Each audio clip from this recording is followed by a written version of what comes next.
आज भी बच्चे मारे जाते हैं माँ के पेट में। अल्ट्रासाउंड पर चेक कराया गया, बताया लड़की है। साहब 3 लड़कियां पहले से, चौथी भी लड़की। नहीं साहब, एबॉर्शन करा दो। लिखा है हॉस्पिटल में, यहां भ्रूण की लिंग की जांच नहीं की जाती है, यह अपराध है।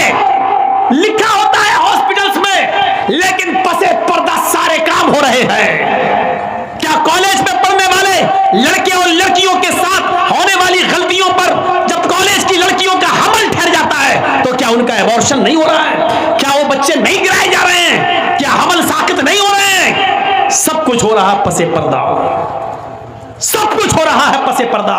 पीठ के पीछे, सामने न सही लेकिन सारे हॉस्पिटल में हो रहा है। बच्चे गिराए जा रहे हैं। नाजायज बच्चे तो छोड़ो, जायज बच्चे भी गिराए जा रहे हैं। 3 लड़कियां हैं, चौथी भी पेट में बच्ची है। नहीं साहब, डॉक्टर साहब गिरा दो। याद रखना, जितने लोग बैठे हो सुन लो, अगर किसी ने यह जुर्म किया है और अपनी बीवी से करवाया है या अपने बच्चे का हमल साकित करवाया है, अभी जाओ तौबा करो, गिड़गिड़ाओ रब के सामने, उसको रहम आ जाए तो अल्लाह ताला माफ भी कर सकता है। गफूर रहीम है वो, वरना जुर्म बहुत बड़ा है। जिसने अपनी बीवी के पेट से बच्चा गिरवाया, चाहे वो हमल 10 दिन का ही क्यों ना हो, 15 दिन का क्यों ना हो, हमल ठहरने के बाद, गर्भ के अंदर बच्चा ठहर जाने के बाद उसको गिरवाना इतना बड़ा जुर्म है, इतना बड़ा जुर्म है कि बुखारी शरीफ की हदीस है, अल्लाह के नबी फरमाते हैं, जिसने दुनिया में अपने बच्चे को अपनी बीवी के पेट से एबॉर्शन करवा दिया, गिरवा दिया, इसकात करवाया, कयामत के दिन अल्लाह ताला इस बच्चे को हाथ देगा, पैर देगा, ज़बान देगा, आंखें देगा, सर देगा। ये बच्चा एक बच्चे की शक्ल अख्तियार करेगा। बुखारी की रिवायत है, जा यौमल क़ियामा व मुअल्लकुम बैना सदैहा, कयामत के दिन वो बच्चा इस हाल में आएगा कि वो अपने माँ की दोनों पिस्तान से लटका हुआ होगा, अपने माँ के दोनों सीनों से लटका हुआ होगा, अपने माँ का दूध चूस रहा होगा, अपने माँ के पिस्तान से लटका होगा। अल्लाह कहेगा, आए बच्चे तुझे भी कुछ कहना है?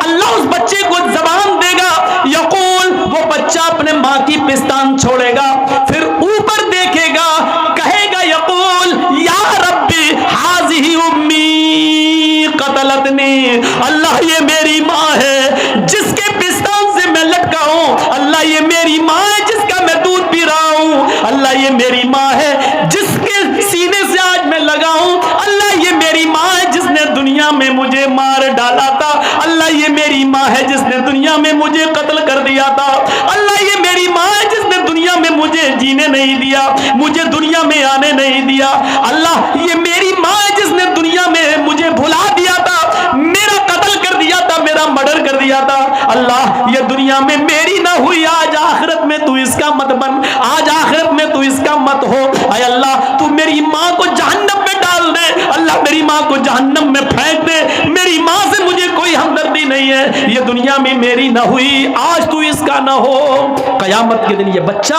अपनी माँ को जहन्नम में ले जाएगा। अल्लाह रब्बुल आलमीन इस बच्चे को तो नहीं, लेकिन उसकी माँ को अपने बच्चे, इस बच्चे के कहने पर जहन्नम में डाल देगा। जिस माँ ने दुनिया में एबॉर्शन करा के अपने बच्चे को गिराया है, तुम अपने हलाल बच्चे गिरा देती हो, अपने शौहर के बच्चे गिरा देती हो, सिर्फ इसलिए कि वो लड़की है। इस्लाम ने तो हराम औलाद को भी गिराने की इजाजत नहीं दी है। उस वाक़े को नहीं पढ़ा जो अल्लाह के रसूल के पास एक औरत आती है और कहती है, इन्नी क़द असब्तुल हद्द या रसूल अल्लाह, अल्लाह के नबी मैं हद को पहुंच चुकी हूं और मुझे पाक कर दो।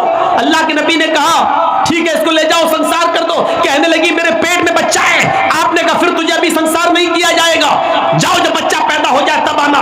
बच्चे को लेकर आएगा, अब तो पैदा हो चुका है। आपने कहा, इस बच्चे के होठों में तेरा दूध लगा हुआ है, मतलब इस बच्चे को तेरे दूध की जरूरत है, जब तक वो तेरा दूध पिएगा तुझे कत्ल नहीं किया जाएगा, जब वो तेरा दूध छोड़ दे और रोटी खाने लगे तब तुझे कत्ल किया जाएगा। इस्लाम तो हराम औलाद गिराने की इजाजत नहीं देता, तुम तो अपने हलाल औलाद गिरा देती हो। कयामत के दिन ये औरतें बहुत सख्त अजाब में मुब्तला होंगी जिन्होंने दुनिया में अपने बच्चों को गिरवाया है। हमल ठहरने के बाद, चाहे वो 1 दिन का ही क्यों ना हो, हमल ठहर गया, रिपोर्ट में आ गया कि हमल ठहर गया, अब आप बच्चे को नहीं गिरा सकते हैं, एबॉर्शन नहीं करा सकते हैं। वो अलग बात है कि कोई मुसीबत हो जाए और माँ या बच्चे में से किसी एक को बचाना पड़े, तो ऐसी सूरत में तो फिर माँ की जान बचाई जाएगी। वो मजबूरी की एक अलग कंडीशन है, लेकिन बगैर किसी मजबूरी के सिर्फ इसलिए कि 3-4 बेटियां पहले से, ये चौथी भी मेरी बेटी, हम जहेज कहां से लाएंगे, नहीं गिरा दो, अब नहीं चाहिए मुझे, सिर्फ इसलिए गिरा देती हो तो अजाब की मुस्तहिक होगी, अजाब की मुस्तहिक। तो मेरे भाइयों, हमें बचना चाहिए। ये अंधेरा था अरब के अंदर कि लड़कियों को जिंदा दफन कर दिया जाता था। शादी जानते हो कैसे होती थी? शादियों का रवाज बहुत बुरा था। एक लड़का किसी लड़की से शादी करके लाता था। पढ़िए बुखारी किताबुल निकाह, ज़माने जाहिलियत की निकाह पर नजर डालिए। एक लड़का किसी लड़की को निकाह करके लाता था, लेकिन उसके साथ रात सोता नहीं था, जिसको हमारी जबान में बोला जाता है शबे ज़ुफ़ाफ़, नहीं मनाता था, और जिसको हमारी आम भाषा में बोला जाता है सुहाग रात, वो लड़का अपनी बीवी के साथ नहीं मनाता था। शादी करके लाया, विदा करके लाया, रुखसती करके लाया, घर में लाया, लेकिन नहीं मिलता था, बल्कि वो लड़का, वो पति, वो दूल्हा अपनी बीवी को अपने दोस्त के हवाले कर देता था और कहता था कि लो जाओ तुम इसके साथ और इसकी शर्मगाह हासिल करो, यानी इसके साथ जिना करो। और जब उसके दोस्त से ये बीवी हामिला हो जाती थी, ये लड़की हामिला हो जाती थी, तब पता चलता था हामिला हो गई, तब ये असली पति जाता था और अपने दोस्त से अपनी बीवी को लेकर आता था। और ऐसा इसलिए किया जाता था ताकि बच्चा नेक पैदा हो। बताइए, उनके यहाँ नेक बच्चा पैदा होने का यह तसव्वुर था कि जब तक शौहर शादी के बाद अपनी बीवी को किसी दोस्त के बिस्तर पे ना भेज दे और उससे हमल न ठहर जाए, तब तक इस बीवी को अपनी बीवी की तरह नहीं अपनाया जा सकता है, उससे मिला नहीं जा सकता है। और ये उस समाज में इसलिए ऐसा किया जाता हो कि इससे बच्चा शरीफ पैदा हो। तो वहाँ की शराफत आप समझ सकते हैं। जैसे हमारे मुल्क में एक धर्म ऐसा भी है जिसके बड़े बड़े गुरु नंगे रहते हैं, मार्केट में नंगे घूमते हैं और औरतें उनके पीछे पीछे घूमती हैं। और एक जगह जब वो बाबा बैठ जाता है तो उसके ऊपर सर पे दूध डालती हैं। आज भी ये प्रचलन है। और वो दूध जब बहता हुआ उस बाबा के मशीन के पास आता है, वो गुरु घंटाल जो बना बैठा है नंगा, जब बाबा की शर्मगाह के पास आता है वो दूध ऊपर से, तो उसको कटोरा लगा के ऐसे भर लेती है। और वो दूध गर्भवती औरतों को पिलाया जाता है, हामिला औरतों को पिलाया जाता है। क्यों? ताकि बच्चा नेक पैदा हो।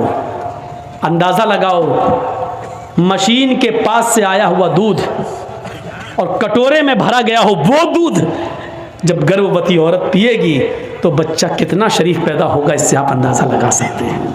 उसकी शराफत का हाल क्या है, यहीं से आप अंदाज़ा लगा सकते हैं। तो वो ऐसा होता था। निकाह का दूसरा तरीका अरब के अंदर ये था, निकाह का दूसरा तरीका अरब के अंदर ये था कि एक ही औरत के पास 3 से ऊपर और 10 तक लोग, 10 से ज्यादा नहीं, 10 तक लोग आते थे।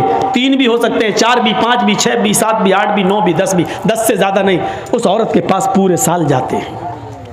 जब बच्चा पैदा होता तो वो उन 10 को, जितने लोग उसके पास आए, वो सबों को बुलाती और कहती कि तुम्हारा मामला तो मालूम है, तुम भी हमारे पास आए, तुम भी हमारे पास आए, तुमने भी हमसे मुलाकात की, तुमने भी हम बिस्तरी की, तुमने भी हमारे जिस्म से खिलवाड़ किया, सब तुम्हें तो मालूम है ना। सब कहते हाँ। मजाल नहीं थी कि ना आए कोई, आना पड़ता था, ये समाज का नियम था, आना पड़ता। जितने लोगों ने उस औरत के साथ जिमा किया, हम बिस्तरी की, जिना किया, सब आते। वो औरत कहती अब ये बच्चा पैदा हुआ है, सब खामोश बैठे रहते। उस औरत को इख्तियार होता, वो बच्चा उठाती और उन लोगों में से जितने लोगों ने उसके साथ जिना किया, अपना बच्चा जिसकी गोद में डाल देती। ये उसकी बीवी मान ली जाती, वो उसका पति मान लिया जाता और उसका बच्चा वही मान लिया जाता जिसकी गोद में डाल दिया, ये उसी का बच्चा है। ये शादी का दूसरा तरीका था अरब के अंदर। बस तीसरा तरीका और सुन लो। तीसरा तरीका यह था कि गिनती की कोई तादाद नहीं थी, औरत अपने घर में हरी झंडियां लगा लिया करती थी। हरी झंडी का मतलब पूरे साल जो उनके पास आना चाहे। ये उस इलाके में तवाइफ पे शुमार नहीं होती थी, लेकिन काम तवाइफ वाला था। पूरे साल आने वाले किसी आदमी को मना नहीं करती थी। 9 महीने 10 महीने के बाद जब इस औरत की कोख से बच्चा पैदा होता तो जितने लोग इससे मिले सबको बुलाती, और मजाल नहीं कि कोई ना आए, सबको आना पड़ता, सबको लाइन से बिठा देती। खाने काबा जो पहले उनके हाथ में था, वहां कयाफा शनास को बुलाया जाता, वो आता और उससे कहा जाता कि इस बच्चे की शक्ल देखो, इन लोगों में से किससे सबसे ज्यादा मिल रही है। वो देखता, चेक करता, और उतने लोगों में जिस आदमी से उस बच्चे की शक्ल सबसे ज्यादा मिल रही होती, करीब होती, ये उसकी गोद में बच्चा डाल देता और इस औरत को उसके साथ भेज देता। ये शादी का तीसरा तरीका था। मोहम्मद अंधिकारम नाशम, मोहम्मद आएंगे तो अंधेरा नाश कर देंगे। अब देखिए इस्लाम जब आता है तो जमाने जाहिलियत के सारे निकाह खत्म कर दिए जाते हैं, और इस्लाम ने औरत को इतनी इज्जत दे दी कि अब निकाह के लिए जब बैठ गया दूल्हा, पहली बात तो बारात का तसव्वुर है नहीं, अब आ गई तो बैठ गया, तो पहले लड़के का निकाह नहीं होगा, पहले लड़की का होगा। एक वकील, 2 गवाह लड़की के पास जाएंगे, उससे पहले इजाजत लेंगे, तुम्हारा निकाह फला के साथ किया जा रहा है, क्या तुम्हें कबूल है? वो दस्तखत करेगी रजिस्टर पर, और उसका दस्तखत ही ये मान लिया जाएगा कि उसकी इजाजत है। फिर उसके बाद लड़के का निकाह। ये इस्लाम ने औरत को इज्जत दी है, ज़बरदस्ती कोई किसी लड़की के साथ निकाह नहीं कर सकता है। कुछ जाहिल लोग ऐसे होते हैं, लड़की का निकाह करने गए तो वहाँ कहते हैं हाँ बेटा फलां के साथ तुम्हारा निकाह हो रहा है, तुमने कबूल किया? वो बैठी है बेचारी शर्म की वजह से, और ये ज़बरदस्ती, अरे बोलो बेटा किया, वो शर्मा रही है, अब बार बार कहलवा रहे हैं बोलो किया। अब बैठी है बेचारी, अब उसकी सहेलियां भी उससे कह रही हैं बोल दे हाँ हाँ बोल दे। अरे जाहिलो, जिंदगी भर जाहिली रहोगे, पागल रहो। जब हदीस में है इज़्नुहा सिमातुहा, उसकी खामोशी ही उसकी इजाजत है, तो क्यों जबरदस्ती उससे कहलवा रहे हो?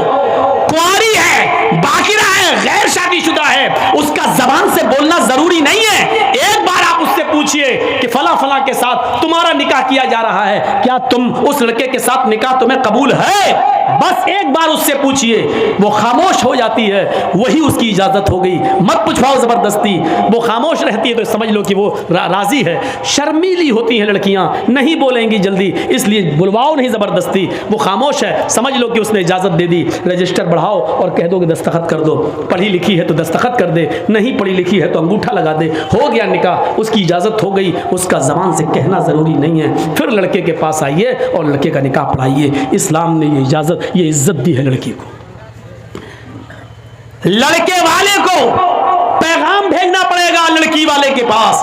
आजकल तो लुट्ठस हो रही है, लड़कियों के माँ बाप पहले ही हाँ ये लड़का अच्छा है, उनके माँ बाप से बात कर रहे हैं, ठीक है भाई मेरी बेटी आपके लड़के के साथ निकाह। लड़कियां वाले आज जा रहे हैं, जबकि लड़की वालों को हक, ठीक है जा रहे हैं, मैं मना नहीं कर रहा हूं, इजाजत है, जा सकते हैं, लेकिन इस्लाम लड़के वालों को हुक्म देता है कि वो लड़की के इससे रिश्ता मांगे, लड़की के माँ बाप के पास जाएं, उनसे लड़की तलब करें। इज़ा खतब इलैकुम मन तर्ज़ौना दीनहु व खुलक़हु, आए लड़कियों के माँ बाप, लड़कियों वालों, जब तुम्हारे पास किसी लड़के का पैगाम निकाह के लिए आए, तुम्हारी बेटी से शादी के लिए आए, और उस लड़के का अखलाक तुम्हें पसंद हो, उस लड़के की दीनदारी तुम्हें पसंद हो, फज़व्विजू, तो अपनी बेटी का निकाह उस लड़के के साथ कर दो, इनकार मत करो। अगर नमाजी है, रोजदार है, बाअखलाक है, कमाता है, आपकी बेटी को खिलाने पिलाने की ताकत रखता है, बस इतना देख लो, अगर उसकी दीनदारी, उसका अखलाक तुम्हें पसंद आ जाए तो अपनी बेटी का निकाह उसके साथ कर दो।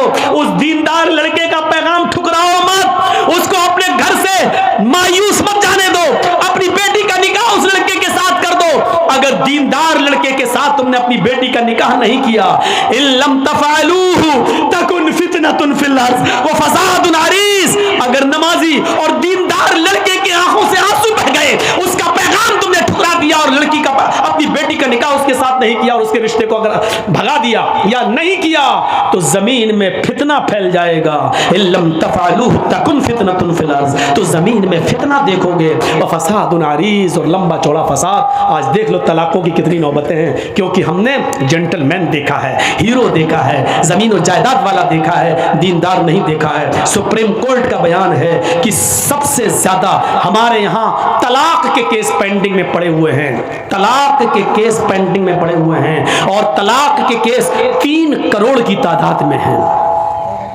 तलाक के केस कितने हैं सुप्रीम कोर्ट में? सुप्रीम कोर्ट ने कहा 3 करोड़ तलाक के केस पेंडिंग में हैं, और इन 3 करोड़ तलाकों में 2 करोड़ से ज्यादा सिर्फ मुसलमानों के केस हैं, सिर्फ मुस्लिम औरतें और मुस्लिम मर्दों के केस हैं जो सुप्रीम कोर्ट में पेंडिंग पड़े हुए हैं। आप आइडिया लगा सकते हैं, मुसलमानों की तादाद तो हिंदुस्तान में इतनी ज्यादा नहीं है, सब मिलाकर 3 करोड़ तलाक के केस पेंडिंग में, और 3 करोड़ में 2 करोड़ से ज्यादा सिर्फ मुसलमानों के केस। इससे आप अंदाजा लगाइए कि मुसलमानों ने दीनदारी देखना शुरू नहीं किया है, दीनदारी को देखना छोड़ दिया है। चाहे लड़के वाले हों, लड़की में दीनदारी नहीं देख रहे हैं, लड़की वाले लड़कों में दीनदारी नहीं देख रहे हैं, इसलिए तलाकों पर नौबतें आ रही हैं, जो हमारे लिए बहुत बड़ा अलमिया है और दर्द सर है। इसको हमारे समाज और सोसाइटी को सोचना पड़ेगा और देखना पड़ेगा। तो मेरे प्यारे साथियों, अल्लाह के नबी का नाम मोहम्मद भी आ गया, अंधेरे को नाश करेंगे, और आपने अंधेरे को नाश कर दिया।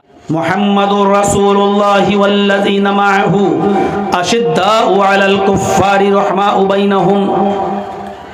मुझे आगे वाली आयत से अभी कोई सरोकार नहीं है, कोई मतलब नहीं है, सिर्फ ये बताना है कि अल्लाह ताला ने यहाँ 3 चीज़ें बताई हैं। मुहम्मदुर रसूलुल्लाह, बस मुहम्मद अल्लाह के रसूल हैं। ये क्या है? 3 चीज़ों पर मुश्तमिल एक जुमला है। मोहम्मद अल्लाह के रसूल हैं। पहली चीज़ इसके अंदर ये बताई गई कि आखिरी नबी का नाम क्या है? मोहम्मद। दूसरी चीज़ ये बताई गई कि आपकी पोस्ट क्या है, आपकी डिग्री क्या है, आपका ओहदा क्या है, आपका मनसब क्या है। क्या है आपका मनसब? रसूल है। नाम क्या है? मोहम्मद। पोस्ट मनसब क्या है? आप रसूल हैं। और तीसरी चीज़ ये बताई गई कि आप ये पोस्ट, ये डिग्री, ये मनसब, ये ओहदा दिया किसने है? अल्लाह ने। किसके रसूल हैं आप? अल्लाह के। बहुत ही माजरत के साथ दुनिया में जितने भी बुज़ुर्ग आए हैं उनको अल्लाह ने बुज़ुर्ग बनाकर नहीं भेजा। मौलाना जर्जी साहब के सामने बोल रहे हैं, मुझे अल्लाह ने मौलाना बनाकर नहीं भेजा, मुझे मेरे माँ बाप ने मौलाना बनाया और मेरे असातिज़ा ने पढ़ाकर मुझे मौलाना बनाया। हम अल्लाह के मौलाना नहीं हैं। दुनिया में जितने भी बुजुर्ग आए वो बुजुर्ग इंसानों ने बनाए। मसलन अबू हनीफा रहमतुल्लाह अलैह, इमाम शाफी रहमतुल्लाह अलैह, इमाम मालिक रहमतुल्लाह अलैह, इमाम अहमद इब्न हम्बल रहमतुल्लाह अलैह, इमाम बुखारी रहमतुल्लाह अलैह, इमाम मुस्लिम रहमतुल्लाह अलैह, दुनिया में जितने भी बुजुर्ग आए ये बुजुर्ग थे। मैं मानता हूँ, तस्लीम करता हूँ, लेकिन इनको ये नहीं कहा जाएगा कि अल्लाह ने बुजुर्ग बनाया। इनको हमने और आपने बुजुर्ग बनाया इनकी काबिलियत की बुनियाद पर। लेकिन मोहम्मद को रसूल किसने बनाया? अल्लाह ने। समझ रहे हैं? इस चीज़ को ज़हन में रखिए। मेरी पूरी तकरीर इसी पर डिपेंड करेगी। ये समझ गए तो तकरीर समझ में आ जाएगी, ये नहीं समझे तो समझ लो कि मैं भैंस के सामने बीन बजा रहा हूँ, और 10 मिनट के बाद आप यहाँ से उठ के भागने लगेंगे, क्योंकि समझ में फिर नहीं आएगा। दुनिया में जितने बुजुर्ग आए उनको बुजुर्ग किसने बनाया? हमने और आपने, इंसानों ने। और मोहम्मद को रसूल किसने बनाया? मोहम्मद को बुजुर्ग किसने बनाया? अल्लाह ने। मुहम्मदुर रसूलुल्लाह, मोहम्मद अल्लाह के रसूल हैं। इंसान जब किसी इंसान को मनसब देता है, इंसान जब किसी इंसान को डिग्री देता है, इंसान जब किसी इंसान को पोस्ट देता है, इंसान जब किसी इंसान को किसी मनसब पर फायज करता है, तो बनाने वाले इंसान से भी गलती हो सकती है और जिसको बनाया जा रहा है उससे भी गलती हो सकती है। जिसको आपने बुजुर्ग बनाया हो सकता है वो गलती कर जाए, और आप भी गलती बनाने में कर सकते हैं। मसलन 2014 में आपने किसी को वोट दिया, फिर 2019 में भी किसी को वोट दिया, आज पछता रहे हैं काश हमने वोट ना दिया होता तो अच्छा होता। क्यों? आपने बनाया, किसी को भी बनाया, नाम नहीं। समझदार हैं यहां सारे लोग। बाद में एहसास हो रहा है कि हमसे बनाने में बहुत बड़ी गलती हो गई। तो बनाने वाला भी गलत हो सकता है और जिसको बनाया जा रहा है वो भी गलत हो सकता है, क्योंकि जिसने बनाया वो भी इंसान, जिसको बनाया वो भी इंसान। लेकिन जब अल्लाह किसी को बड़ा बनाता है, अल्लाह किसी को बुजुर्ग बनाता है, तो बनाने वाला गलती नहीं कर सकता, और जिसको बनाया बड़ा बुजुर्ग वो भी गलत नहीं हो सकता। इसलिए मासूम अनिल खता, गलतियों से पाक अगर कोई जात होती है तो वो रसूल की जात होती है, नबी की जात होती है, यानी वो गलती नहीं करती है। मासूम अनिल खता, गलतियों से पाक अगर कोई है तो जनाबे मोहम्मद रसूलुल्लाह सल्लल्लाहु अलैहि वसल्लम। इसलिए कि अगर वो दुनिया में कोई गलती करेंगे तो अल्लाह जिब्राइल को भेजकर, फरिश्ते को भेजकर उसकी इस्लाह कर देता है। नहीं, आपने ये गलत किया, बट इस्लाह हो जाती है। तो बनाने वाला, अल्लाह जब किसी को बड़ा बनाता है तो बनाने वाला गलत नहीं हो सकता, और जिसको बनाया गया वो भी गलती नहीं कर सकता। इसलिए इस अकीदे को अपने जहन में रखिए। हमने जिनको बुजुर्ग बनाया, चाहे वो अबू हनीफा हो, इमाम शाफी हो, इमाम मालिक हो, अहमद इब्न हंबल हो, या XYZ कोई भी बुजुर्ग हो, उससे इंसान होने के नाते से गलती हो सकती है, लेकिन अल्लाह ने जिसको बुजुर्ग बनाया है वो गलती नहीं कर सकता है, क्योंकि इन बुजुर्गों को बुजुर्ग हमने बनाया है और मोहम्मद को बुजुर्ग अल्लाह ने बनाया है। अल्लाह जिसको बुजुर्ग बनाता है वो गलती नहीं कर सकता है। पहली चीज जहन में रखिए। दूसरी चीज ये जहन में रखिए, इंसान जब किसी इंसान को बड़ा बनाता है तो उससे भूल चूक हो सकती है। आज से 10 साल पहले मेरे उस्ताद ने मुझे क्या पढ़ाया आज मुझे याद नहीं है। आज हमने किसी बच्चे को सबक याद कराया, कल सुन रहा हूं तो आधा याद है आधा भूल गया। कल मैंने 2 घंटे तकरीर की, क्या की, आज आधी याद है आधा मैं भूल गया। और कल जिन लोगों ने सुना था उनसे पूछूं मैं क्या बोला तो उनको भी कुछ बातें याद होंगी और बहुत सी बातें भूल गए होंगे। ये इस बात की अलामत है, इंसान जब इंसान को पढ़ाता है तो उसका पढ़ाया हुआ उस्ताद भी भूल सकता है, और उस्ताद जिस बच्चे को पढ़ा रहा है वो भी भूल सकता है। पढ़ाने वाले से भी भूल चूक हो सकती है और जिसको पढ़ा रहा है उससे भी भूल चूक हो सकती है। लेकिन जब अल्लाह किसी को पढ़ाता है तो उससे भूल चूक नहीं हो सकती, और जिसको पढ़ा रहा है वो भी सबक भूल नहीं सकता। इसलिए कुरान ने कहा है सनुक़रिउका फला तंसा, आए मोहम्मद सल्लल्लाहु अलैहि वसल्लम हम आपको ऐसा पढ़ाएंगे कि आप भूलेंगे नहीं। सनुक़रिउका फला तंसा, जब फेले मुजारे पर सीन दाखिल हो जाए तो उसको करीब के माना में, मुस्तकबिल करीब के माना में कर देता है। सनुक़रिउका फला तंसा, अन करीब हम आपको ऐसा पढ़ाएंगे कि आप भूलेंगे नहीं। और हकीकत में अल्लाह ने मोहम्मद रसूलुल्लाह को जो पढ़ाया, अल्लाह ने नबी अकरम को जो पढ़ाया वो सबक न नबी भूले। और आज नबी अकरम इस दुनिया से गए हुए 1400 साल से ज्यादा का अर्सा गुजर चुका है, नबी अकरम की पढ़ाई हुई बातें आज भी मुसलमान याद रखे हुए हैं, और कयामत की सुबह तक ये सबक याद रखा जाएगा। कुरान जो अल्लाह ने नबी को पढ़ाया, ये कुरान न तो नबी भूले, न हम भूले, और न कयामत तक ये कुरान को भुलाया जा सकता है। ये फर्क होता है इंसान के द्वारा बनाए हुए बड़े इंसान में और अल्लाह के जरिए बनाए हुए किसी बड़े बुजुर्ग में। तो याद रखिए, अल्लाह ने नबी को मोहम्मद रसूलुल्लाह को बड़ा बनाया है। तो मोहम्मद किसके रसूल हैं? अल्लाह के। 3 चीज़ें, नाम मोहम्मद, ओहदा रसूल, और ये रसूल किसने बनाया? अल्लाह ने। ये 3 चीज़ें, यहाँ नाम आया मोहम्मद। कुरान करीम की एक दूसरी आयत पढ़ी है, वहाँ अल्लाह के नबी का एक और नाम आया, वइज़ क़ाल ईसा इब्न मरियम या बनी इस्राईल इन्नी रसूलुल्लाहि इलैकुम। ईसा अलैहिस्सलाम ने कहा अपनी कौम से, आया, और जब ईसा ने कहा वइज़ क़ाल ईसा इब्न मरियम, मरियम के बेटे ईसा ने, या बनी इस्राईल, आए इस्राईल के बेटो, आए कौम बनी इस्राईल, इन्नी रसूलुल्लाहि इलैकुम, मैं तुम सब की तरफ अल्लाह का रसूल बनाकर भेजा गया हूँ, मैं तुम सब की तरफ अल्लाह का पैगंबर बनाकर भेजा गया हूँ। मुसद्दिक़न लिमा बैना यदैया मिनत तौरात, मुझसे पहले जो किताब नाजिल की गई थी, अल्लाह ने उतारी थी तौरात, ओल्ड टेस्टामेंट में उसकी तस्दीक करता हूँ, मैं उसको सच्चा मानता हूँ। जो मूसा को किताब दी गई थी मैं उसकी पुष्टि करता हूँ। वह मुबश्शिरम बिरसूलिन याती मिन बाद इस्मुहु अहमद, और मैं तुम्हें शुभ समाचार देता हूँ, गुड न्यूज देता हूँ, अच्छी खबर देता हूँ, एक ऐसे रसूल की जो मेरे बाद आएगा उसका नाम अहमद होगा। इस्मुहु अहमद, उसका नाम अहमद होगा। इस आयत के अंदर वैसे तो बहुत सी चीज़ें बताई गई हैं, हर एक चीज़ पर हम नहीं चाहेंगे।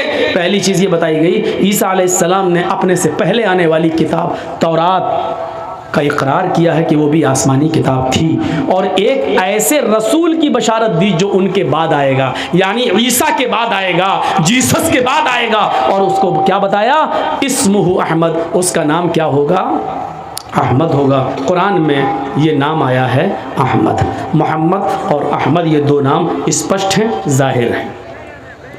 एक हदीस मैंने पढ़ी थी, अल्लाह के रसूल सल्लल्लाहु अलैहि वसल्लम ने फरमाया, उस हदीस के अंदर जो मुस्लिम किताबुल फज़ाइल के अंदर मौजूद है, हज़रत जुबैर इब्न मुतइम उस हदीस के रावी हैं, फरमाते हैं कि अल्लाह के नबी सल्लल्लाहु अलैहि वसल्लम को मैंने ये कहते हुए सुना।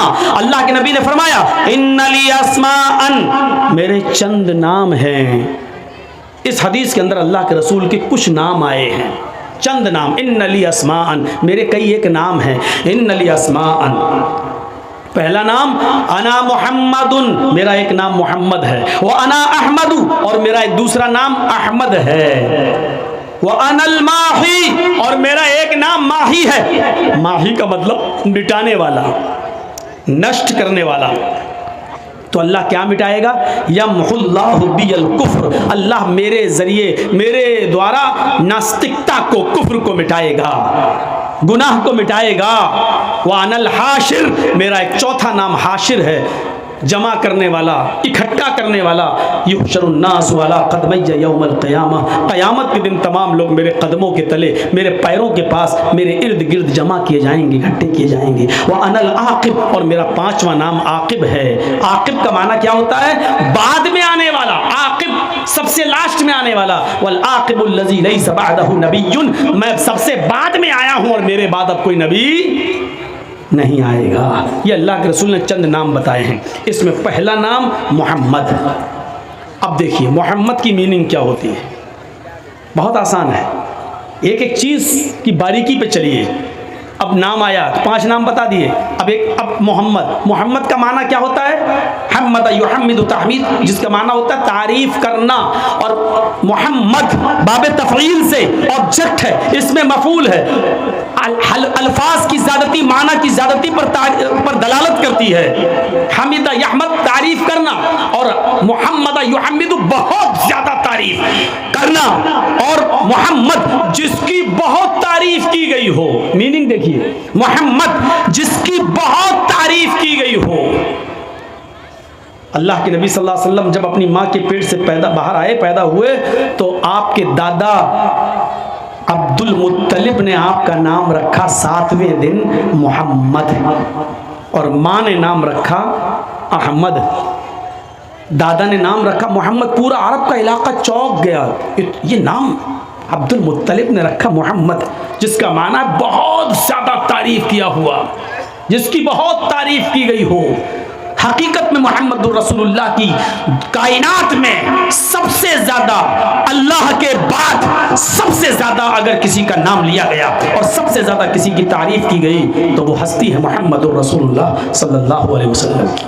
मोहम्मद नाम देखिए आप, जिसकी बहुत तारीफ की गई हो। अरबी में मोहम्मद, इसको संस्कृत में अगर हम तर्जमा करें संस्कृत में, तो इसको हम ले जाएंगे, संस्कृत में कहा जाएगा नराशंस।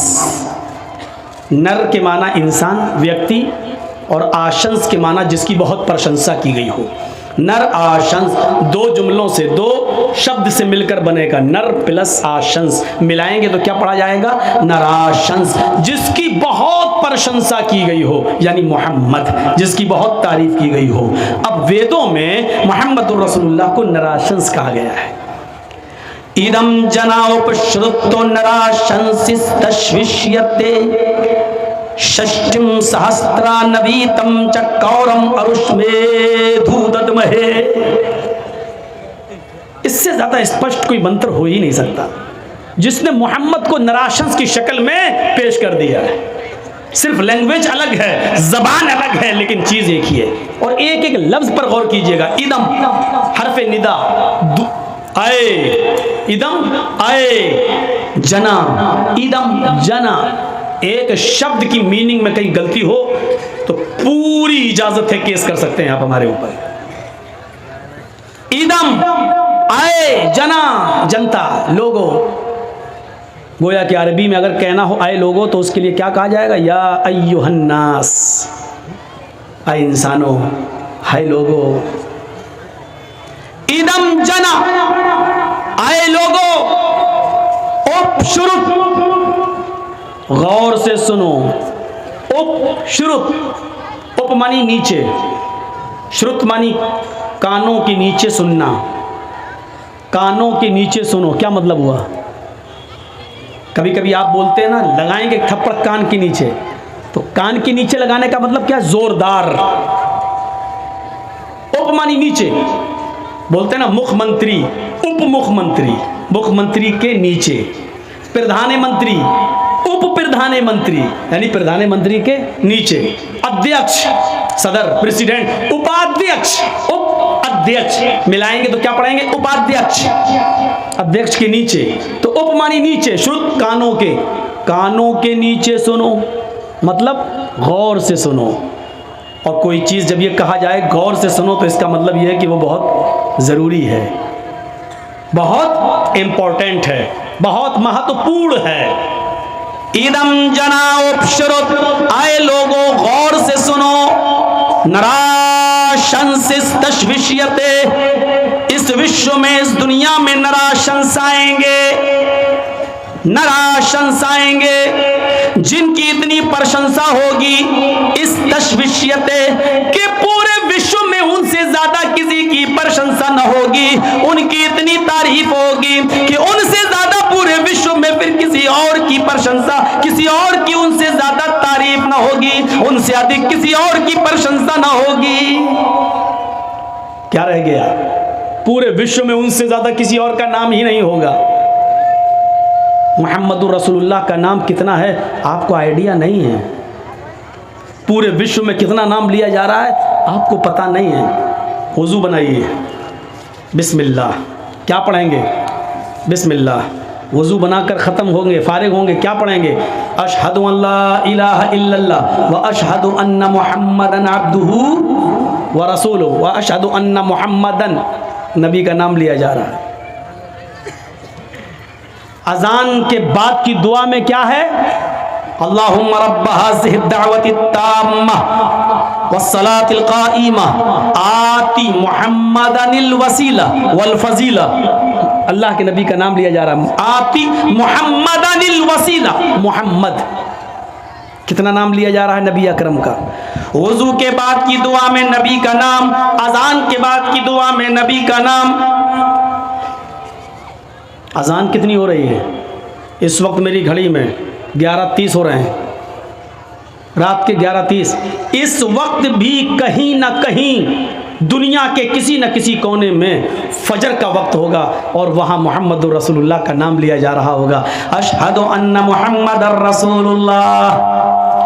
अगर दुनिया के किसी कोने में फजर हो रही होगी तो इसी दुनिया में कहीं ना कहीं ज़ोहर का वक्त भी होगा, कहीं ना कहीं असर का वक्त भी होगा, कहीं ना कहीं मगरिब का वक्त भी होगा और कहीं ना कहीं ईशा का वक्त भी होगा। फिर 1 मिनट के बाद उसके मुत्तसिल शहर में टाइम होगा, फिर 1 मिनट के बाद कहीं और होगा, फिर 1 सेकंड और 2 सेकंड के बाद किसी और जगह होगा। इस रूटीन के हिसाब से देखा जाए तो पूरी दुनिया में 1 सेकंड भी ऐसा नहीं जाता कि जिस सेकंड में जनाब मोहम्मद रसूलुल्लाह का नाम न लिया जा रहा हो। अशहदु अन्ना मुहम्मदुर रसूलुल्लाह, नबी का नाम। हिंदू भाई राम को भगवान का दर्जा देते हैं, कृष्ण जी को भगवान का दर्जा देते हैं, लेकिन देखो उनका नाम कितना लिया जा रहा है। इंडिया और श्रीलंका के अलावा और नेपाल के अलावा मुझे बता दो कि दुनिया के किस खित्ते में उनका नाम लिया जाता है? हिंदुस्तान और श्रीलंका, नेपाल भी जोड़ लो। इसके अलावा बताइए कहाँ नाम लिया जा रहा है? और वो भी कब? जब कोई मोटरसाइकिल से गया, चलते चलते गिर गया, चोट लगी, तब कहता हाय राम, बस तब राम को याद किया जा रहा है। या उसका बच्चा फर्स्ट डिवीजन से, हरे राम, तब नाम लिया जा रहा है। यहां वुजू के बाद नाम, अजान के बाद नाम, अजानों में नाम, हर वक्त नाम। अल्लाहु अकबर कहकर अगर हमने नमाज शुरू कर दी, कोई सेकंड कोई मिनट ऐसा नहीं जाता कि दुनिया के किसी न किसी हिस्से में नमाज ना हो रही हो। अगर आप अल्लाह का नाम लेते हैं तो आपको नमाज खत्म करने से पहले अत्तहियात में मोहम्मद रसूलुल्लाह का नाम लेना पड़ेगा। अशहदु अन्ना मुहम्मदन अब्दुहु व रसूलुहु। नमाज में सलाम फिरने से पहले आपको दरूद पढ़ना पड़ेगा और दरूद में मोहम्मद रसूलुल्लाह का नाम लेना पड़ेगा। अल्लाहुम्मा सल्लि अला मुहम्मद, अल्लाहुम्मा बारिक अला मुहम्मद। गौर कीजिए कि जनाब मोहम्मद रसूलुल्लाह सल्लल्लाहु अलैहि वसल्लम का कितना नाम लिया जा रहा है। तखय्युल की शाहराह पर थोड़ी देर के लिए सवार होकर देखिए तो आपको जनाब मोहम्मद रसूलुल्लाह का नाम एक एक मिनट में, एक एक सेकंड में लेता हुआ नजर आएगा। दुनिया के हर चप्पे में मोहम्मद रसूलुल्लाह का नाम लिया जा रहा है। जो नाम है मोहम्मद, जिसका माना हुआ बहुत तारीफ किया हुआ, जिसकी बहुत तारीफ की गई हो, और वेदों ने जिसको निराशंस बताया है कि जिसकी इतनी प्रशंसा होगी कि पूरे विश्व में उनकी, उनसे ज्यादा किसी की नहीं होगी। वास्तविकता यही है, हकीकत यही है कि उनसे ज्यादा किसी की तारीफ नहीं हो रही है। मखलूक में, सृष्टि में, इंसानियत में सबसे ज्यादा अगर किसी का नाम लिया जा रहा है तो मोहम्मद रसूलुल्लाह का। देख लीजिए, षष्टिम सहस्त्रा नवीतम चक्कौरम अरुष्मेधु दद्महे। षष्टिम 60, सहस्त्रा 1000, कितना हो गया? 60,000। मीनिंग देखिए, षष्टिम 60 संस्कृत में, षष्टिम सहस्त्रा, सहस्त्रा मानी 1000, षष्टिम सहस्त्रा 60,000, नवीतम 90, कौरम दुश्मन, अरुष्मेधु हिफाजत करेंगे उनसे हम उनकी। षष्टिम सहस्त्रा नवीतम च कौरम अरुष्मेधु दद्महे। कौरम मुहाजिर, हिजरत करने वाला, हम उस मुहाजिर की 60,000 90 दुश्मनों से उसकी हिफाजत करेंगे। ऋग, ये अथर्ववेद का कांड 20 सूक्त 127 का पहला मंत्र कह रहा है। मैंने हवाला भी दे दिया। अथर्ववेद कांड 20 सूक्त 127 का मंत्र नंबर 1। कितने दुश्मन होंगे उनके? 60,000 90। और वेद क्या कह रहा है? अथर्ववेद, हम उनको 60,000 90 दुश्मनों से उस मुहाजिर की हिफाजत करेंगे, उससे उनकी रक्षा करेंगे। अरब की कैपेसिटी, अरब की हालत, अरब की कैटेगरी, मोहम्मद रसूलुल्लाह के दुश्मनों की गिनती भी इसी के इर्द गिर्द घूमती है। जंगे खैबर में 10,000 का लश्कर जो मोहम्मद रसूलुल्लाह को मिटाना चाहता था और आपके सहाबा को, गिनती याद रखिएगा, जंगे खैबर में कितने? 10,000 दुश्मनी मिटाना चाहता है। और जंगे खंदक में 10,000 काफिरों का लश्कर जो 3,000 निहत्ते मुसलमानों पर हमला करके उनको मिटाना चाहता था। लेकिन खंदक की जंग भी आपने फतह की और जंगे खैबर भी आपने फतह की। जंगे खंदक में 10,000 दुश्मन और जंगे खैबर में 10,000। 10 और 10 कितने हो गए? 20। 40,000 रूमियों का वो लश्कर जो मदीना की ईंट से ईंट बजाने आया था, मोहम्मद रसूलुल्लाह को निकालने के लिए आया था, खाने काबा को उखाड़ फेंकना चाहता था।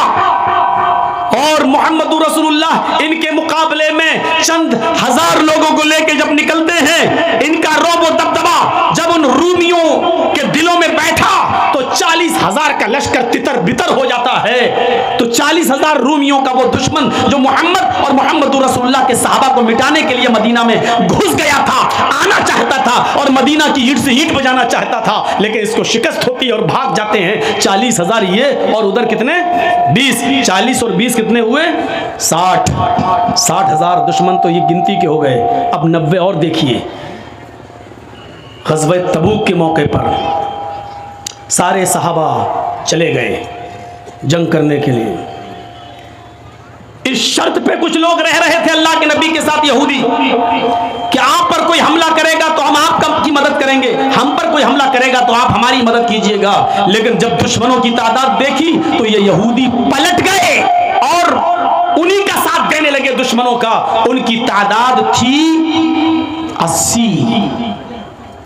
13 मुनाफिक थे, 13 मुनाफिक थे जो इस्लाम कबूल किए हुए थे लेकिन दिल से मोहम्मद रसूलुल्लाह के साथ नहीं थे। तो 80 और 13 कितने हो गए 93।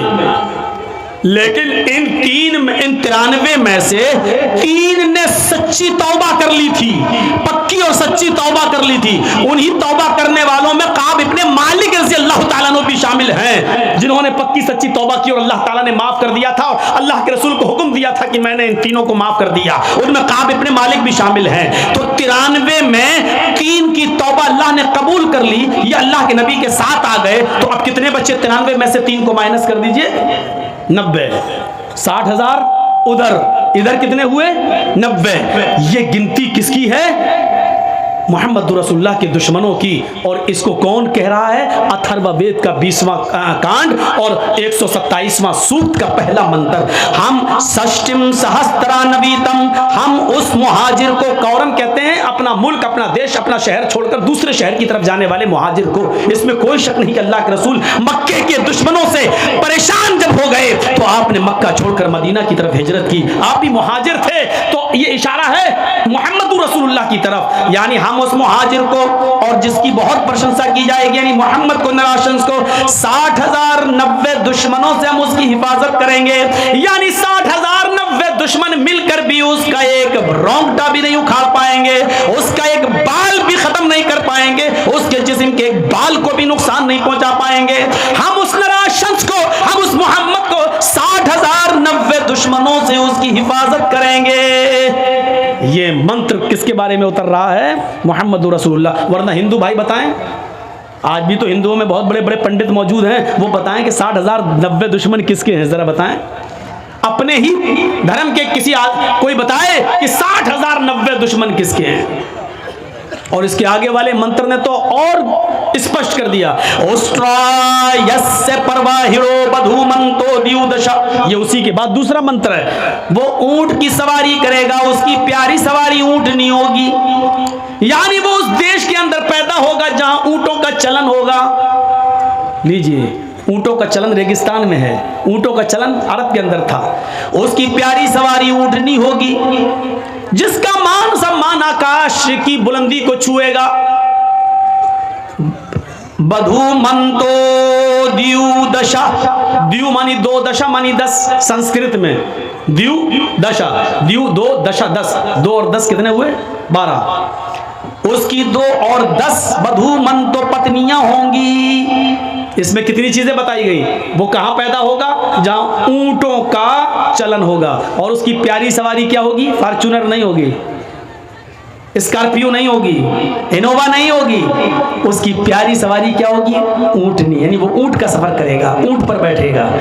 अल्लाह के रसूल सल्लल्लाहु अलैहि वसल्लम तो बाकायदा ऊंटों पर बैठा करते थे, बल्कि आपने जिंदगी का आखिरी खुतबा जो हज्जतुल विदा के मैदान में दिया था, अरफात के मैदान में, वो भी एक ऊंटनी के ऊपर बैठ कर दिया था। और उस ऊंटनी का नाम था कस्वा ऊंटनी था, कस्वा।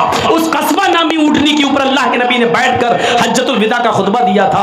आपने कहा ऊंटनी पर कजावा कस दो, ऊंटनी को लाया गया, उस ऊंटनी के ऊपर आप बैठ गए और उस पर बैठकर आपने लोगों को खुतबा दिया। तो आप तो ऊंटनी का सफर किया करते थे, ऊंटनी पर बैठा करते थे। ये अगरचे घोड़े पर भी बैठे हैं, खच्चर पर भी बैठे हैं, और आपने गधे की सवारी भी की है। काना रसूलुल्लाह सल्लल्लाहु अलैहि वसल्लम यऊदुल मरीज व यशहदुल जनाजा व यरकबुल हिमार व युजीबु दावतल अब्द। ये खूबियां थी मोहम्मद रसूलुल्लाह के अंदर कि आप मरीज की आयादत करते थे, मरीज चाहे मुसलमान हो या गैर मुस्लिम, आप सबको देखने जाया करते थे। वह यशहदुल जनाजा, आप जनाजे में शिरकत करते थे, मरने वाला कोई भी हो आप उसके जनाजे में भी जाया करते थे। वह यरकबुल हिमार, आप गधे पर भी सवारी कर लिया करते थे और गधे पर बैठने में भी शर्म महसूस नहीं करते थे, आप गधे की सवारी भी कर लिया करते थे।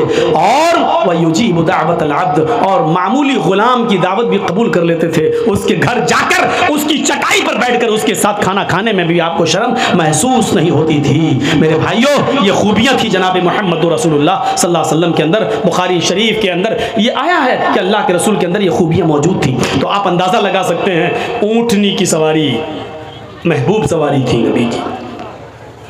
और ऊंट कहाँ पाए जाते हैं? रेगिस्तान में, यानी मतलब वो कहाँ पैदा होंगे? अरब के अंदर। और तीसरी चीज, उनकी पत्नियां कितनी होंगी? 2 और 10। कितनी हो गई?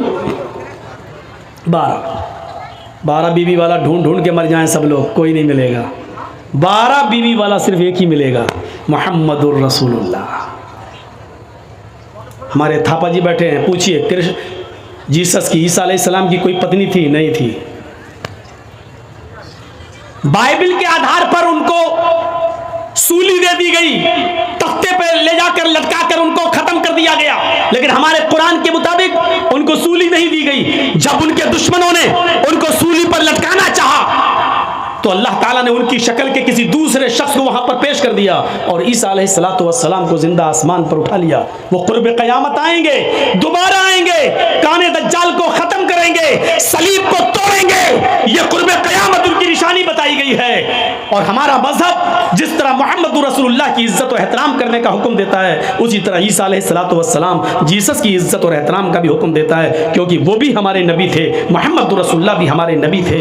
इस्लाम सारे नबियों को कि ऊपर ईमान लाने को जरूरी करार देता है। अगर हम मोहम्मद को मानते हैं, ईसा को नहीं मानते हैं, तो हम मुसलमान नहीं हो सकते हैं। मेरे प्यारे साथियों, हमारे मजहब के अंदर मुसलमान होने के लिए जरूरी है, अगर आप मोहम्मद को नबी मानते हैं तो ईसा को भी आपको नबी मानना पड़ेगा, मूसा को भी पैगंबर मानना पड़ेगा, और जितने नबी अल्लाह ताला ने भेजे उन तमाम नबियों पर ईमान लाना पड़ेगा। मेरे प्यारे भाइयों, यही इस्लाम की असास है। वो तफरीक बैनल मज़ाहिब नहीं चाहता है, वो दुनिया के तमाम मजहबों के दरमियान नफरत नहीं चाहता है। वो ये चाहता है कि अच्छी चीज तुम्हें जहां से मिले ले लो।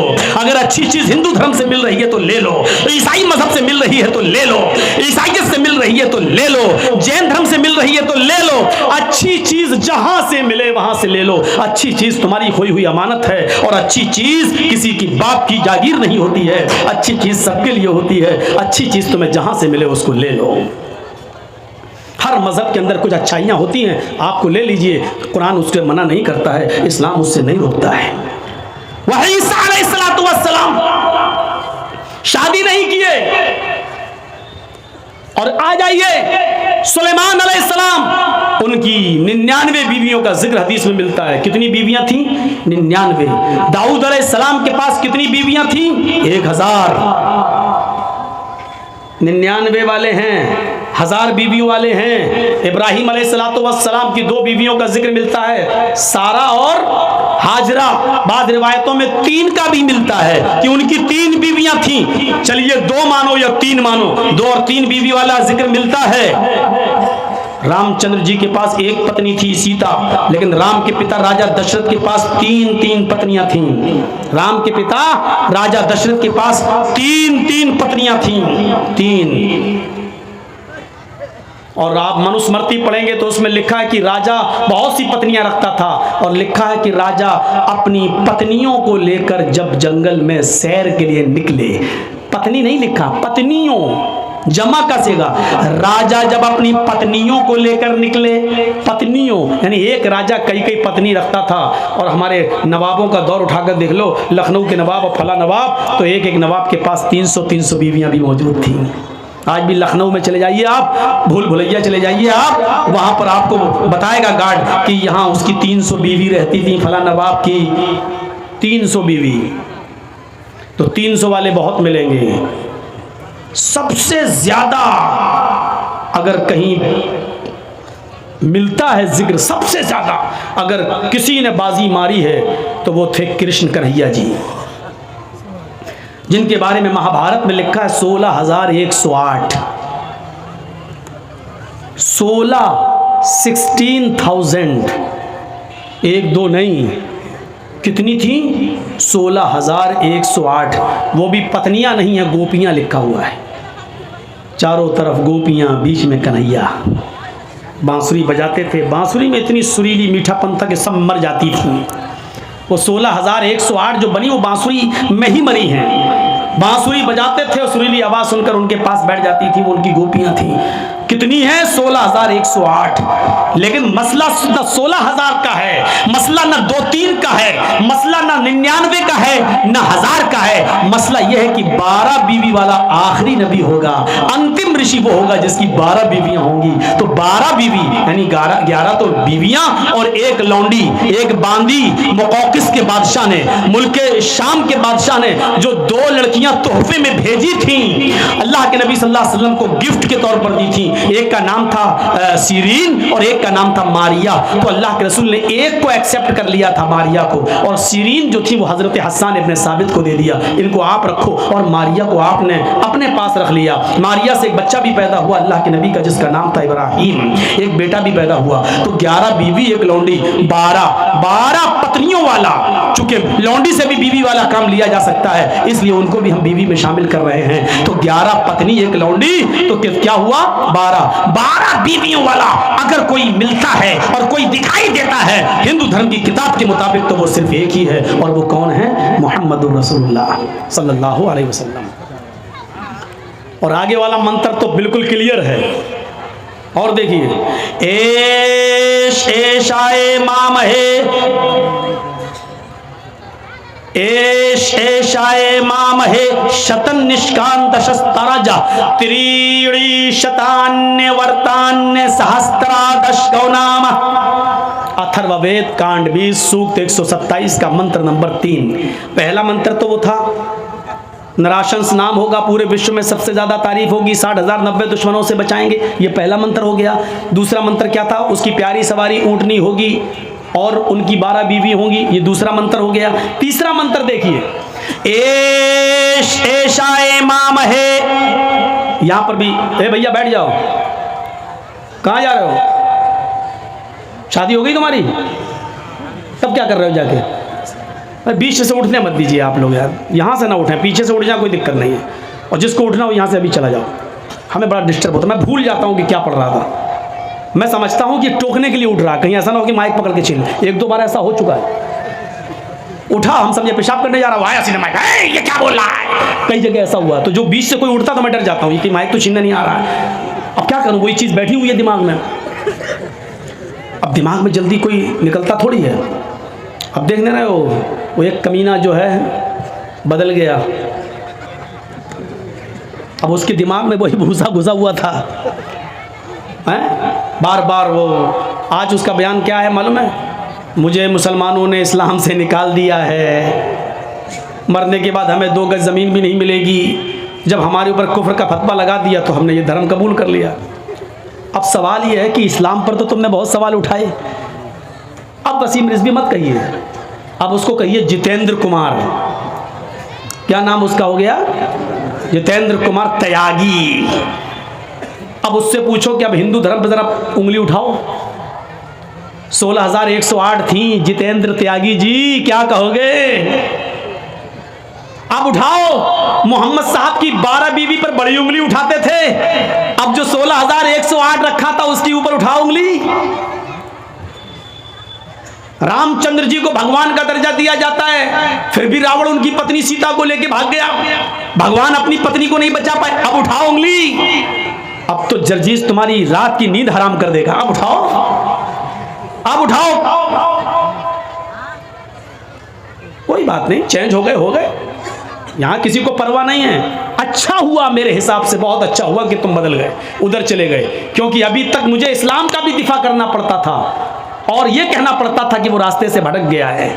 लेकिन अब गैर मुस्लिम होकर एक हिंदू धर्म में आकर तुम इस्लाम पर कीचड़ उछालोगे तो कोई फर्क नहीं पड़ता। इसलिए कि आरएसएस, बजरंग दल पहले ही से उछालते हैं, तुम भी तो उन्हीं के पालतू कुत्ते हो, तुम तो अपने आप उछालोगे, कोई फर्क नहीं पड़ता हमारे ऊपर, इस्लाम के ऊपर भी कोई फर्क नहीं पड़ता।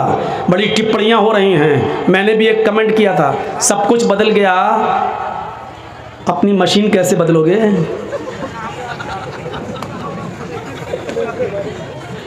वो भी तो बदलो।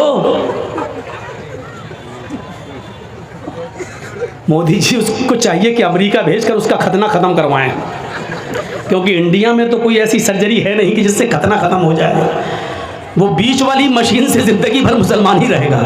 वो अलग बात है कि उसका कुछ भी हो, कहीं भी चला जाए किसी भी, लेकिन मिडिल में जब वो कभी पेशाब करने जाएगा तो कहेगा कमबख्त यही चीज़ तो और कहीं बदल गई होती तो अच्छा होता। वो ज़िंदगी भर याद रखेगा अपनी मशीन को कि ये मशीन, वो तो अच्छा हुआ कि छिपी हुई रहती है, छिपी हुई, लेकिन वो अकेले में जब भी पेशाब करेगा तो वो अपनी मशीन को ज़रूर गाली ज़रूर देगा, कमबख्त तू ही मुझे शर्मिंदा कर रही है, सब कुछ तो बदल गया, तू भी बदल जा कमबख्त। हो सकता है उस धर्म में बड़े बड़े चमत्कारी बाबा मौजूद हैं, हो सकता है कि ये भी बदलना है। हम तो मशवरा देंगे रिजवी साहब, किसी हॉस्पिटल में जाके उस बीच वाली चीज़ को ख़त्म करा दीजिए और बीच वाले ही बन जाइए। वो सबसे अच्छा मशवरा है मेरा, क्योंकि ये बीच वाली चीज़ तुम्हें ज़िंदगी भर जीने नहीं देगी, जीने नहीं देगी, यही तुम्हें ललकारती रहेगी। जब पेशाब करेगा, पूजा करेगा, हवन करेगा, होम भू भुरवा सब कुछ करेगा, लेकिन जब पेशाब करने जाएगा कहेगा कमबख्त तू ही मुझे शर्मिंदा कर रही है, यहीं से मैं मुसलमान नहीं, यहीं से मैं हिंदू नहीं हूँ, यहीं से मैं त्यागी नहीं हूँ, यहीं से मैं ये नहीं हूँ। ये चीज़ उसको ज़िंदगी भर लानत भेजती रहेगी। कहीं ना कहीं तो छाप अभी बाकी है। तो अब ज़िंदगी में जिसके दिमाग में जो घुसा होता है, तो यहाँ से बीच से मत उठिए। मेरे भी दिमाग में वही घुसा हुआ, हैदराबाद वगैरह में एक दो ऐसा हुआ, बीच में एक आदमी आया, मैं समझा कहीं जा, उठा बंद कर अपना, है क्या हो गया, उठाया, चली कुर्सियाँ, माइक फेंके गए, ये हुआ, अंडे चले, टमाटर फेंके गए, बहुत कुछ हुआ हमारे साथ हमारी ज़िंदगी में। खैर अब तो अल्लाह का रहम व करम है। तो मेरे भाइयों, तीसरे इस मंत्र पे गौर कीजिए, एश, एशाए, एश लोगो, इसका तर्जमा भी वही हुआ, आए लोगो, एशाए ईश्वर देगा, एश हाय लोगो, एशाए ईश्वर देगा, मामहे मामह को, मामह, मामह का माना भी होता है जिसकी बहुत तारीफ की गई हो, मामह।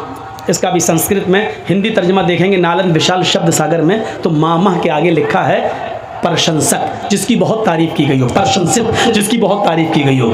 एश यानी मोहम्मद, एश ऐ लोगो, एश आए ईश्वर देगा, मामहे मामह को, नराशंस को, मोहम्मद को क्या देगा, शतन निष्कान, शत 100, निष्कान सिक्के सोने के, शतन निष्कान क्या देगा, 100 सोने के सिक्के, दशस तराजा, 10 इस तराजा हार, 100 सोने के सिक्के, दशस तराजा 10 हार, त्रीणी शतान्य वर्तान, त्रीणी 3 शत 100, शत 100, त्रीणी 3 शत 100, त्रीणी शत 300 वर्तान, अरबी घोड़े। एक चीज का तर्जमा देखिए, कोई पंडित भी नहीं बताएगा, अल्लाह की कसम पोल खुल जाएगी उसकी। त्रीणी 3 शत 100, 300 वर्तान घोड़े, त्रीणी शतान्य वर्तान 300 अरबी घोड़े देगा। सहस्त्रा 10 गौनामा, सहस्त्रा भी बताया था, 1000, सहस्त्रा 1000 10 10,000, सहस्त्र 1000 10,000 गौ गाय।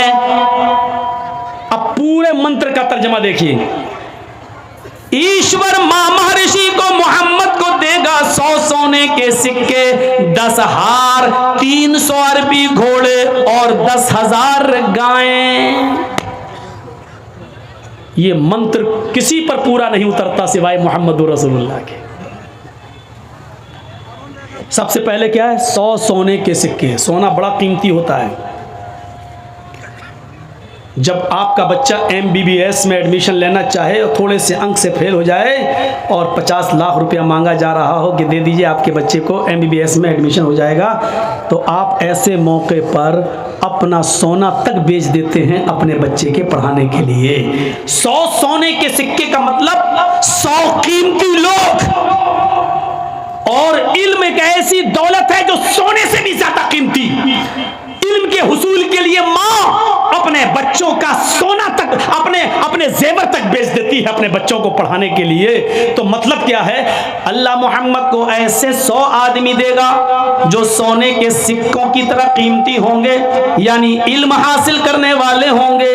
मोहम्मद रसूलुल्लाह के उन 100 सहाबा की तरफ इशारा है जो मदीने के मस्जिद नबवी के बाहर एक चबूतरा बनाता और उस चबूतरे पर बैठकर वो इल्म हासिल किया करते थे। मेरे भाइयों, जिनको असहाबे सुफ़ा के नाम से याद किया जाता है, जो इल्म दीन हासिल किया करते थे, जो पढ़ा करते थे, उनकी तादाद 110, 11, 12, 116 के इर्द गिर्द थी। इसलिए अथर्ववेद के अंदर लगभग आया है कि ईश्वर मामा ऋषि को देगा लगभग 100 सोने के सिक्के। लगभग का मतलब ये होता है कि कुछ ज्यादा या कुछ कम। तो मेरे भाइयों, 100 सोने के सिक्कों से मुराद असहाबे सुफ़ा, 100 वो सहाबा मुराद है जो नबी अकरम से इल्म हासिल किया करते थे और उन्होंने इल्म हासिल करने के लिए अपनी जमीन और जायदाद भी निछावर कर दी थी, अपने माँ बाप को भी कुर्बान कर दिया था, भाई ने भाई को छोड़ा था, भाई ने बहन को छोड़ा था, एक ने किसी, सबने रिश्तेदारों को छोड़ा, किसी ने जमीन छोड़ी, किसी ने जायदाद छोड़ी,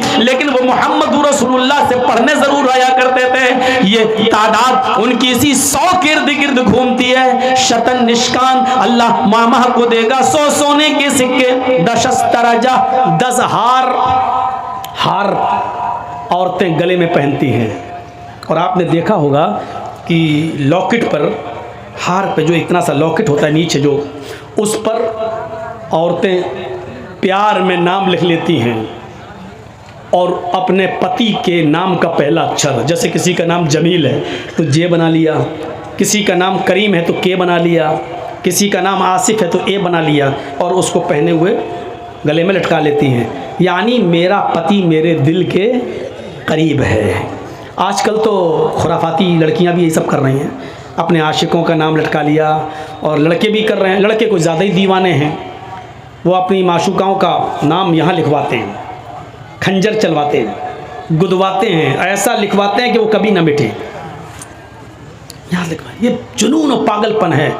शेख अब्दुल्ला इब्न बास का फतवा अगर आप उठाएंगे तो आप पढ़ेंगे जिन्होंने अपने जिस्म को गुदवाया है, गुदवाया, अपने जिस्म पर लिखवाया खंजर से, उससे जो मिटता नहीं है, ऐसा आदमी अगर मर जाए तो उन्होंने फतवा दिया है कि ऐसे आदमी की नमाज जनाजा जायज़ नहीं है और ऐसे आदमी को मुसलमानों के कब्रिस्तान में दफन नहीं किया जाना चाहिए। इतना सख्त फतवा दिया ऐसे शख्स के बारे में। हम सोचते ही नहीं है कि हम क्या कर देते हैं, नाम गुदवा रहे हैं। तो हार चूँकि दिल के बहुत करीब होता है,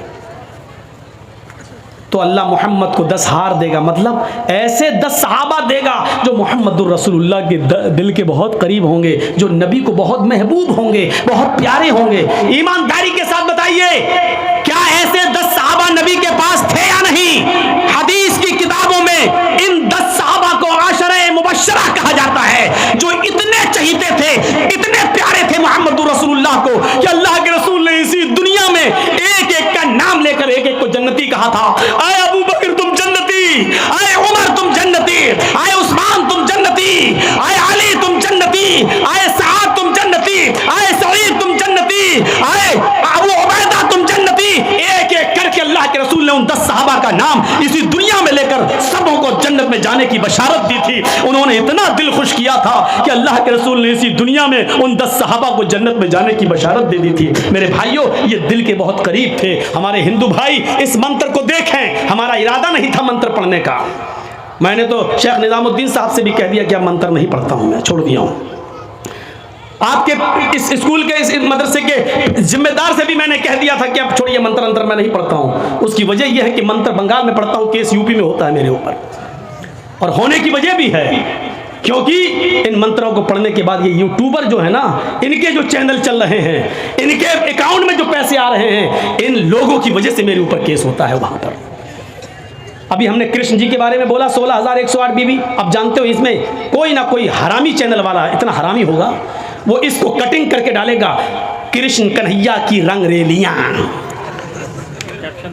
इस तरीके से वो हेडिंग बना के डालेगा और इस पर वो लोग बिगड़ के हमारे ऊपर केस कर देते हैं कि देखिए हमारे कृष्ण जी को ऐसा। कौन आदमी अपने बुजुर्ग को और अपने जिसको भगवान का दर्जा देता है उसकी बुराई सुन लेगा? बताइए आप।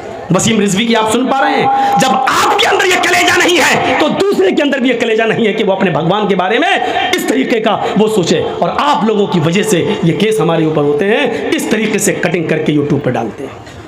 मेरा अगर बस चले ना तो इनको कभी घुसने ना दूं मैं, लेकिन जलसा कमेटी वालों के आगे मेरी भी नहीं चलती है।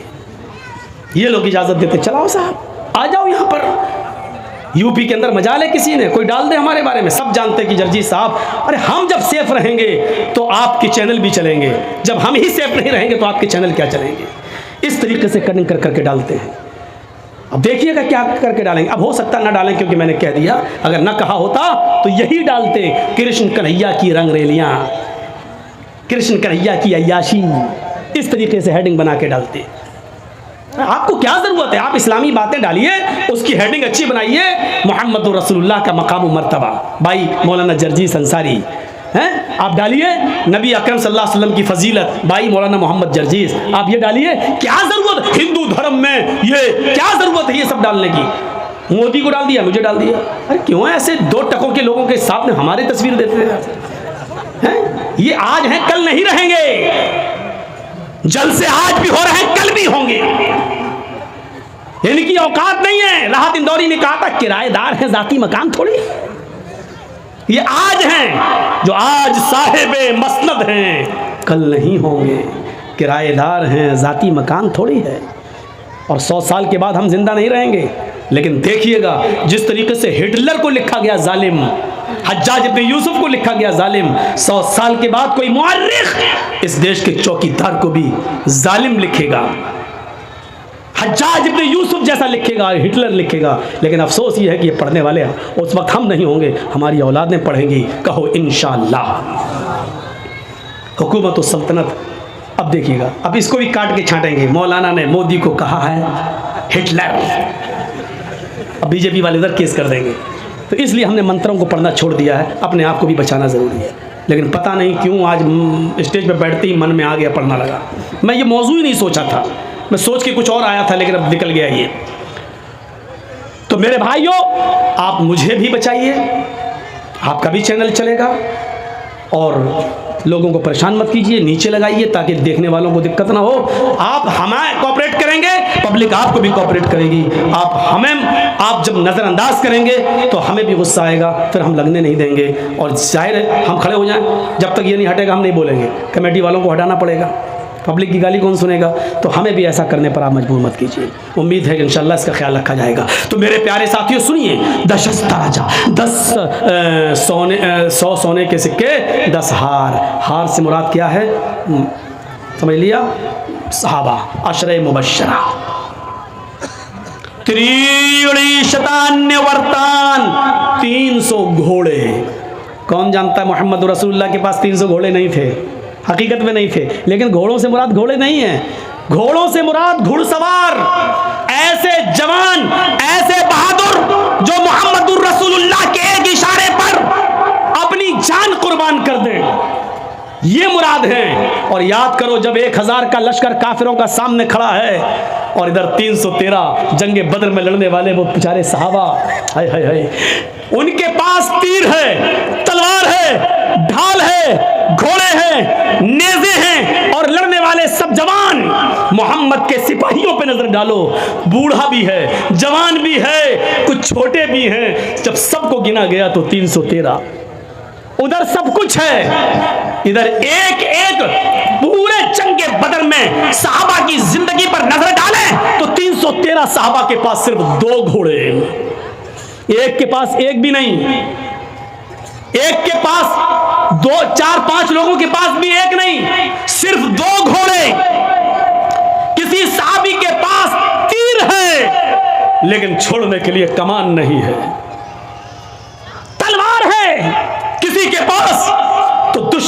तलवार से बचने के लिए ढाल नहीं, किसी के पास घोड़ा है तो घोड़े को चलाने के लिए लगाम नहीं, उस पे चढ़ने के लिए जीन नहीं। ऐसी बेबसी, ऐसी मायूसी, ऐसी परेशान कुन हालत। लेकिन नबी ने कहा कि लड़ना है तो 313 सहाबा उन 1000 का मुकाबला करने के लिए चले गए। ये 313 से मुराद, ये 300 अरबी घोड़ों से मुराद वो 300। आप लोग सब बैठे रहिएगा, उठिएगा नहीं, आप जल्दी से चलवाइए। तो मैं कह रहा हूं बैठिए, तो ये उठ के जा रहा है, देखिए उसको लगता है सिगरेट पीना है क्या। उठेंगे तो डिस्टर्ब हो जाएगा। थोड़ा सा बैठिए, अभी 1-2 मंत्र और पढ़ेंगे हम। हाँ हो रहा है, लाइट जल रही, हमें आप दिखाई दे रहे हैं, आप बस सुनते रहिए। तो मेरे भाइयों, क्या था उनके पास? ईमान। ऐसे जानिसार सहाबा नबी के, यकीन मानिए, न 1000 देखा, न तलवारें देखी, न नेज़े देखे, देखा तो क्या देखा? मोहम्मद रसूलुल्लाह का हुक्म है, लड़ना है। चले गए और अपनी जान को जोखिम में डाल दिया। कौन कहता है कि जंगें तोपों से होती हैं? कौन कहता है कि जंगें हथियारों से होती हैं? कौन कहता है कि जंगें आजकल के आधुनिक अणु और अस्त्र शस्त्र से होती है? नहीं, जंगें हौसलों से होती हैं, जंगें ईमानी ताकत से होती हैं। देख लीजिए।